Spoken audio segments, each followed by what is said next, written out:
মধ্যে প্রশাসনের বিভিন্ন জায়গা থেকে বারবার নাকি চুরি নিতে লজ্জা পায়। আপনি ভাবেন এই ভাই পিছনে আসেন না, পিছনে আসেন, সবাই পায়। গ্রেফতার করতে পারতেছে না, এই জন্য তাদের কোনো লজ্জা নাই। প্রতিদিন আজকে এইখানে অন্তত 5 জন আছেন, আজকে এইখানে অন্তত 5 জন আছেন যারা জুলাই যোদ্ধা এবং গুলিবিদ্ধ। সেই গুলিবিদ্ধ ভাইয়েরা এসে জানিয়েছেন তাদেরকে প্রতিদিন স্থানীয় আওয়ামী লীগ থ্রেট করছে, তারা থানায় গিয়েও কোনো বিচার পাচ্ছে না।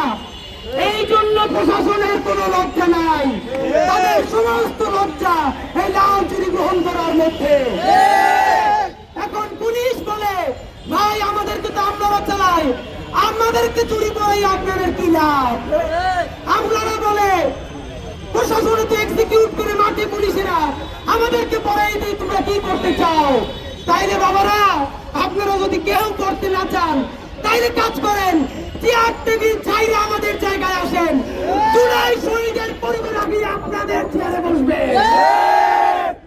এত লজ্জা, খুনির সাথে ঘুরতে লজ্জা লাগে না? বেগম পাড়ায় বাড়ি করতে লজ্জা লাগে না? 30,000 টাকা দিয়ে ক্যাডারের বেতন, 300 কোটি টাকা